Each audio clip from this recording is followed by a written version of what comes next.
Hi, I'm Alyssa at last. Welcome back to my channel. Welcome back to my garden. Rose Ether Cherubim. In our past videos, we talked a lot about our feelings, our experiences, building upon faith. What our lessons and our testimony can mean to other people.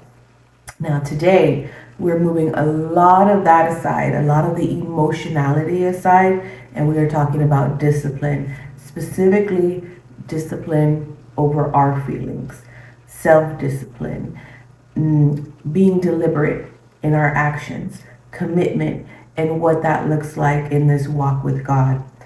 Showing up for ourselves anyway, speaking anyway, and also being consistent in what we do and how that discipline, when we take that walk, how it shows up in our life. And we're back in Corinthians with our corresponding verse. We're in 1 Corinthians chapter 9, and we're going to do verses 24 through 27 if you want to take out your Bible. Specifically because I read KJV, so if you want to hear my Shakespearean Bible, by all means, you don't have to take yours out, but it may be good to see a different translation if you're used to reading a specific translation. See chapter 9, 24.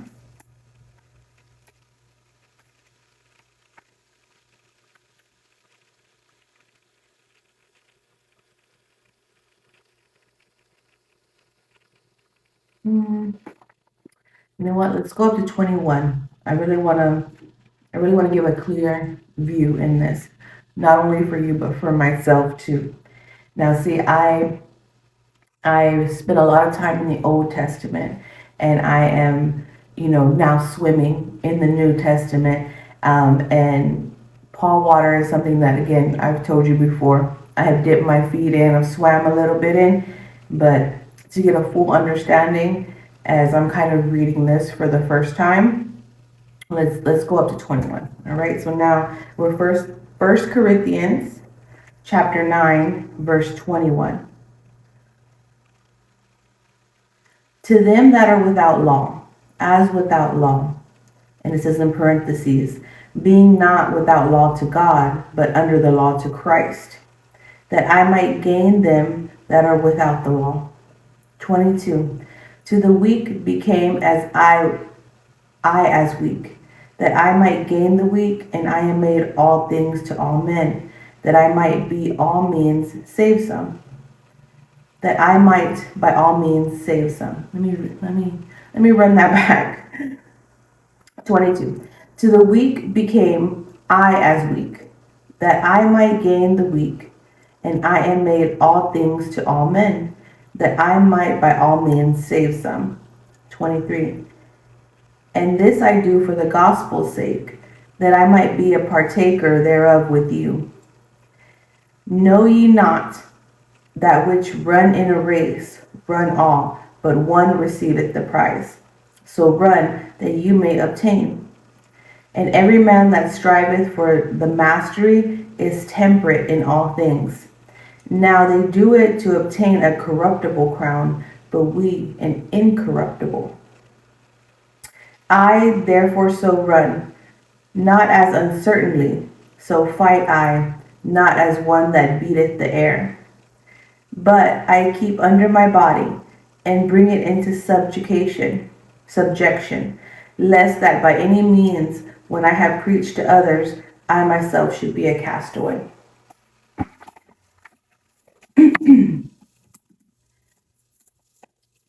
So Paul is speaking about being what you preach, practicing what you preach, so that when it comes time to come face to face with God, you weren't just all words and no action, all words and no substance. And Paul describes it to running a race.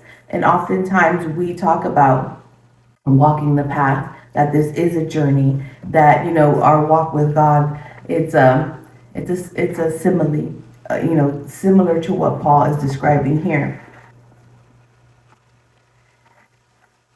And I think oftentimes we can talk about how we were weak in certain ways and the changes we made to become strong. Specifically, now that we're living in the presence of God and we are devoting ourselves to God and we have that commitment towards Him.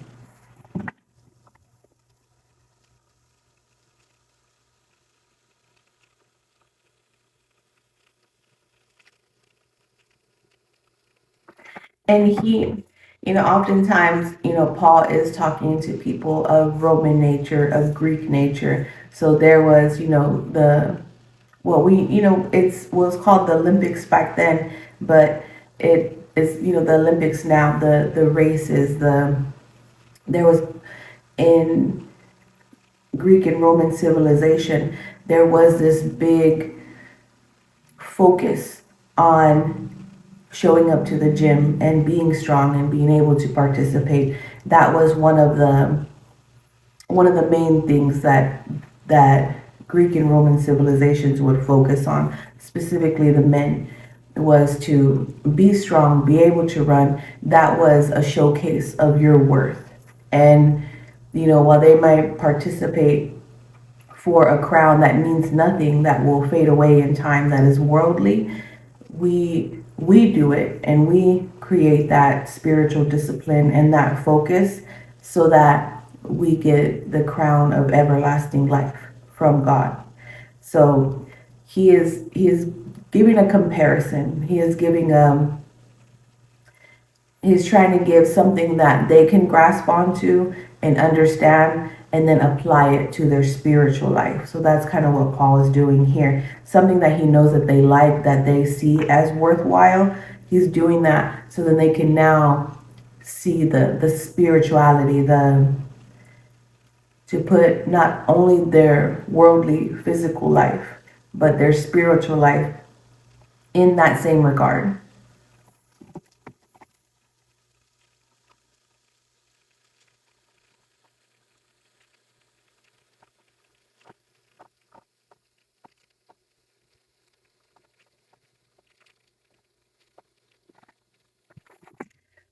And he in the end he talks about how he's bringing all of that same discipline to himself in the spiritual, so that when he comes face to face with God, it he's not thrown away, cast away. He's not, put off to the side to be like, you preached everything and you brought these people to me, but you didn't keep yourself to a standard. You didn't keep yourself to a commitment and a command which was pleasing unto me. So everything that he preaches and that he's telling people to do, he's saying that I do it myself and I make sure to keep my practices strong. So when we're out there and we're, preaching the word or we're telling people what to do, we always have to say it from a place of standards and commitments that we keep to ourselves first, and standards and commitments that we have true discipline on, that we don't backslide from. Discipline can mean a lot of different things. When I think about the basic components of spiritual discipline, this moves more into making sure that you're in your word, that you are centering yourself around God. A lot of people, what they like to do as soon as they wake up in the morning, they get into their word. And that really changes the outcome of your day. And if you find that you can't get into your word right in the morning, it maybe it's time to shift some things around. Or maybe you get into prayer first, get a lot of your morning stuff out of the way, but at some point start your day with the word, whether you listen to it on your phone in the shower, or on your commute to work, or at your first 15-minute break. It really will change the outcome of your day, and it'll really keep your spirit feeling close to God. Another thing is, prayer multiple times a day, prayer over every meal, prayer as you end your night. And then specifically carving out time for meditation. What is God trying to show you and teach you? And are you receiving the lesson fully and deeply before you just continue moving on to the next day, because sometimes, like anything, when you don't check your mail or open your letters, you have a bunch of things stacked up, and you could have had a lot of time to interpret a lesson or a message, but you let it stack up, and now you feel a little bit of pressure on you because, oh, I opened this bill and it's due next week, when I could have opened it 2 weeks ago and made some financial plans to get it paid on time. Now, now there's some pressure on me, there's some stress on me to figure it out. And you don't want that in a spiritual nature, where it's like God's been trying to talk to you about something that's going to happen tomorrow, but he's been in trying to contact you about it for a month or so, but for some reason you haven't taken the time to meditate, or you haven't taken the time to read, or you're not feeling up to it. And that's another thing that strays people from discipline and consistency, is only moving when you feel like it. And I talked about this in a short before, where it's like consistency is a building block to discipline, because we're not always going to feel motivated. Our spirit is not always gonna have motivation. The spirit of motivation is not always gonna be around us or within us. And anybody who has a strict routine, or who has a routine that they will not stray from because they know it's what's best for them, they understand that. They understand there's going to be days that you don't feel like it, and that's when the discipline, that's when the the consistency kicks in, and it bridges that gap, and you eventually feel motivated again. But that still goes back to feelings, discipline over feelings, because that's the bridge, that's the strength that's going to continue to propel you forward in the times that you don't feel like it, in the times that your flesh, your body is telling you, let's sleep a little more, let's rest today. But knowing anything, especially within the realm of exercise, like Paul gives the comparison, so that the men around him can understand, is there will be days for rest, right? And we talk about, and it tells you, the Sabbath is a day for rest, and you dedicate it to God, and you take that seriously. And again, that is another form of discipline, is, taking your rest seriously and taking that time with God seriously. Then you have that dedicated time for rest, but then the other times, it's time to work on myself. And in the end, that keeping to a workout schedule, if like the example, we're trying to keep it in the example of that, is you're going to feel better at the end of it. You're going to feel good about yourself. You're going to feel that, I can be reliable, and I can show up for myself consistently. And I see the growth from it. Not only do you see growth and results, but you feel good, and you begin to trust yourself. You begin to know that I'm going to show up for myself. Not only that, I can do it. It's possible. It's possible for me to be consistent in this area. Now, what other areas of my life can I show up consistently and see that growth and begin to feel good about myself again?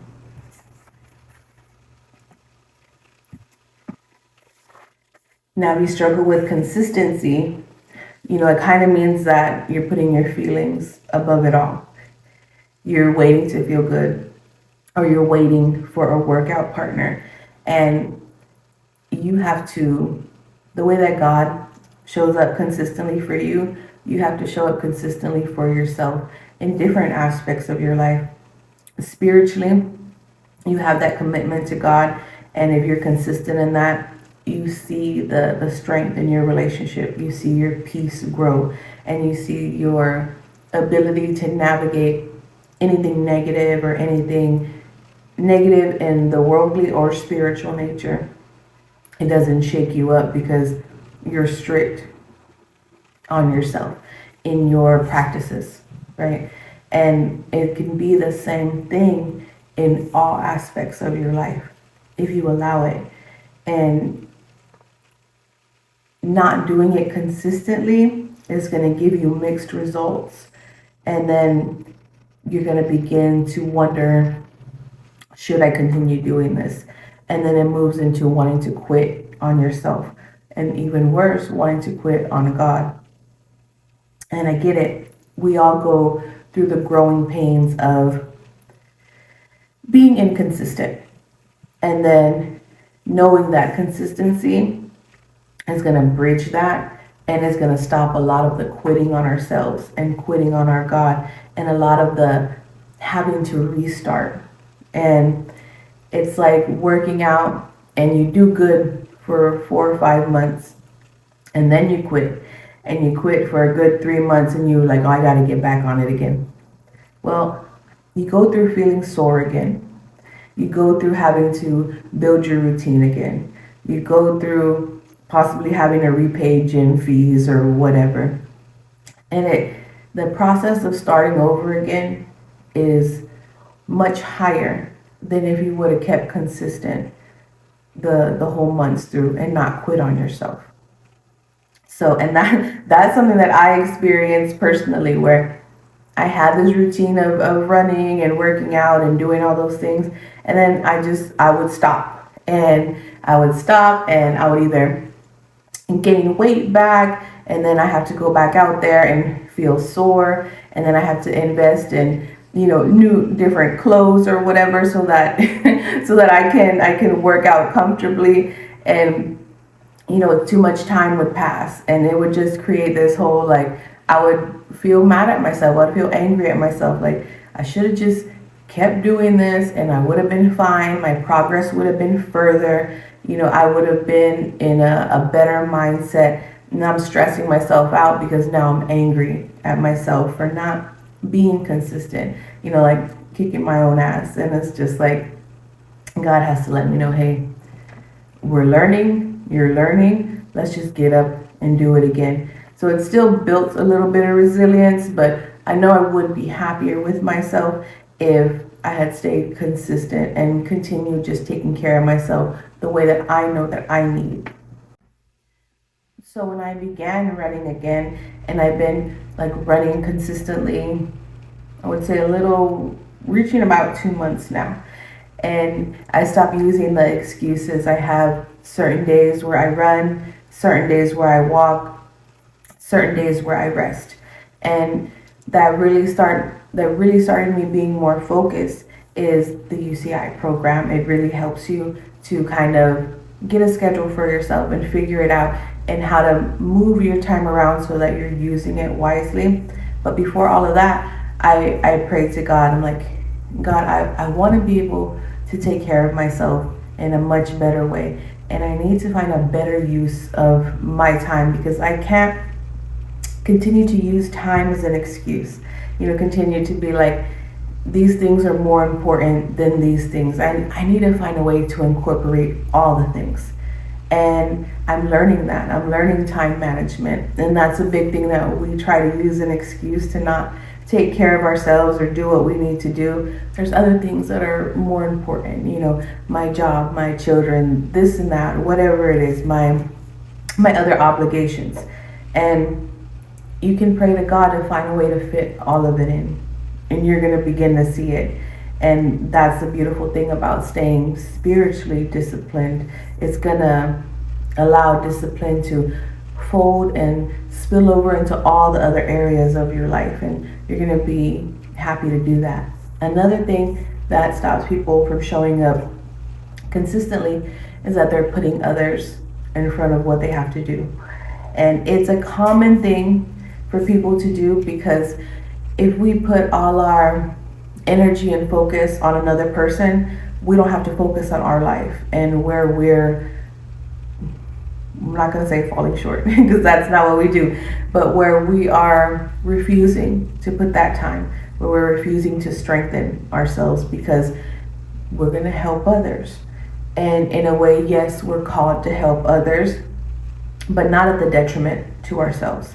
And there's something here that Paul said in verse 25.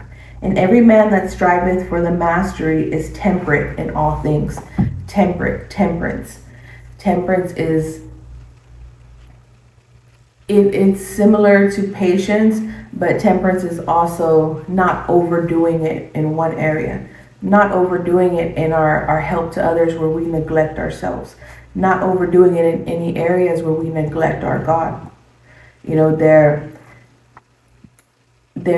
when you put God first, God is going to make sure that all areas of your life are being tended to as well. And that's why it's important to put him first. People will not do that for you. Most people will take and take and take unless you find somebody who truly puts God first and is seeing you do that and is not afraid to tell you, hey, you know, take some time for yourself. You know, go ahead and figure out what you got to do. I'm fine. And you need to have people like that in your life, especially if you want to give and give and give, but you're doing it so that you don't have to look at your life, you know, and where it is you need to fix things or do things or spend more time focusing on figuring it out. So me praying and asking for that discipline, asking for consistency, asking for that in all aspects of my life, especially in terms of self-care, because I realized I wasn't showing up for myself the way that I needed to. I was putting my own self on the back burner.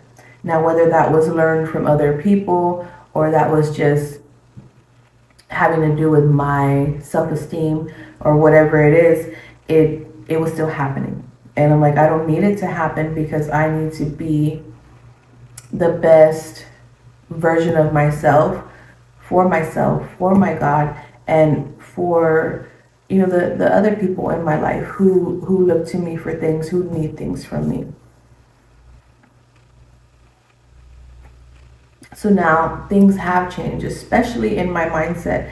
I remember now how much I enjoy running, how much I enjoy moving around. You know, I have chosen, instead of spending my money on certain things, I've chosen to reinvest in some shoes and reinvest in proper clothing to protect myself from this Florida sun.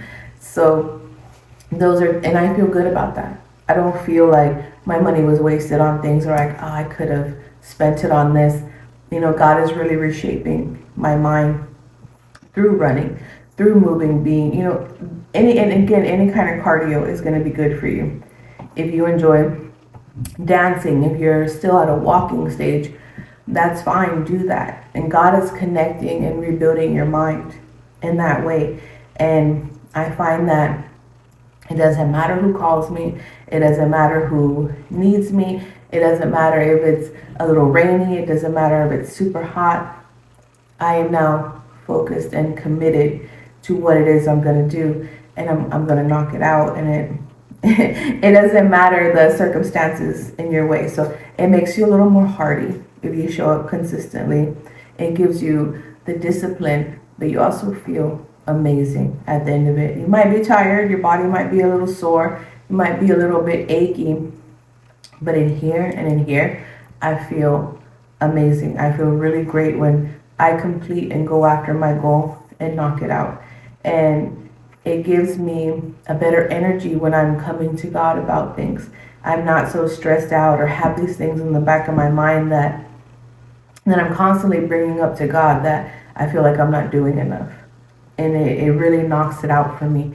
And it also stops me from being so irritable or like being like irritated by things that I don't like around me, or feeling because you didn't feel like you accomplished enough, so that's already sitting in your spirit. Or if you feel like you're not taking care of yourself the way you need to, or if your needs aren't being met, so you're already irritated, you're already kind of like stressed out. And then anything around you become more sensitized to if you don't like it, if it doesn't go just right. And I found that is beginning to be alleviated through me taking care of myself, showing up for myself consistently, especially in the aspect of exercise and diet. And that's been a yo-yo thing for me since youth, where I would get on this thing and maybe it wouldn't work, or it would be way too, the diet would be too much, but you begin to learn through at least trying. And that's still a good thing if you're not showing up consistently. You're still trying and you're still learning from every, yo-yo event. And then eventually, once you're fed up with going up and down and quitting and starting over, you come to God and you're like, you know what, I'm fed up with doing this. I'm tired of it. I need to show up with some discipline. I need to show up with some self mastery, and I'm ready for that. And can you teach me and show me the ways that I can achieve that? Because I need self discipline. I need self mastery. I need commitment. I need to be deliberate in everything that I do. I'm tired of guessing, God. And you bring that to Him, and He's going to help you figure it out in all aspects, because God wants us to be healthy in all ways. So it's going to happen. And no matter how you feel or what you think, you just show up anyway, because God's going to guide you through it and get you over any hurdle that's being placed in front of you, or give you the resilience, and the strength to be like, I'm gonna do this anyways. I don't feel it. I feel bad. I feel whatever, but I'm gonna do this anyways. And I have the commitment, and the discipline, because I want to show up on the other side of that. I want to know who I am on the other side of this. And that's when you do, and that's what you do, and then you're gonna show up and choose discipline daily, because it's a choice. And you choose it regardless of how you're feeling. And then because you have that commitment to yourself, you have that commitment to God, to be like, what is the absolute best version of myself look like? What is my body capable of? What is my mind capable of? What is my discipline capable of outside of my feelings, outside of whether I have motivation or not? So to show up and choose discipline daily, you pick something. Start somewhere, anywhere, and stick to it. And do your best to track it. Whether it's waking up and praying for 5 minutes, 3 minutes, whether it's waking up and reading a Bible verse before picking up your phone, whether it's carving out 30 minutes a day to meditate, or whether it's choosing to take a 30-minute walk, a 15-minute walk, whatever it is, how small or how big you want to go. I would recommend starting smallest if you feel that you're specifically really inconsistent. If you do put yourself last, show up for yourself in a way that is small, and then you can grow and compound upon it. But if you're someone who does have motivation, who has motivation, who has discipline, who has consistency and knows how to move in that, then you can add something a little bit bigger, or add something new to a different aspect of your life. Like if you got it down where I work out, I exercise, I got this. Okay, what other area of your life in a big way can you make a commitment to? And track it for a month. Track it for, 2 months, whatever the time amount is, and see how it now becomes a habit, where it becomes just a part of who you are and what you do, and how long it takes you. And also invite God into this aspect, into every aspect, and into the days that you maybe don't do it, or you forget, or you choose to let something get in the way, right? And ask God how to allow you to stop that happening. What areas and aspects of your life tend to interrupt and step on to what it is your goals, and what you're trying to accomplish. And God is going to guide you through all of that, and help you create some boundaries, and help you create, a strength when it comes to achieving what you want, specifically goals that are for you, that are important to you. But invite God into that whole area so that you can grow from this. And stop relying on the perfect timing. Stop waiting for, I'll start on Monday. Stop waiting on your workout partner, because there's going to be days that your workout partner might be inconsistent. Your workout partner might be might be sick, or something can happen that day, but you got to go do it by yourself. So stop relying on someone to do it with you, someone, to help you. And maybe this time with this particular goal that you're starting, don't tell anybody about it. Just start doing it. And you'll see that sometimes people will join you and they'll fall off and they'll come back, or new people will join you. But this is a journey for you. This is a goal for you. So stop trying to bring in anybody else but God. And I think that'll be a good way to start, specifically if you're an inconsistent person. And you should start no matter what, no matter when.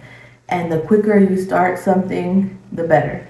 So that's why I do talk about, don't wait till Monday. If you have the idea Tuesday night, start it Wednesday morning. If you can't start it Wednesday morning, start it Wednesday afternoon, evening, Thursday morning. But don't let it get out too far, because what happens with our mind, when we have an inspiration, when we have a thought, and we don't write it down right away, we're training our mind that it's not important. So if we have an inspiration, if we have a goal we want to achieve, and we don't start working on it like as soon as possible, it's teaching our mind, it's teaching our spirit that it's not important in the priority of things. So that's why it's super important to not put yourself last and put yourself on the back burner, because you're just training yourself to stay there. And nobody wants to be last. Nobody wants to be on the back burner. And you wouldn't do that to the people you love, so don't do it to your spirit and yourself. And definitely don't do it to the Most High God.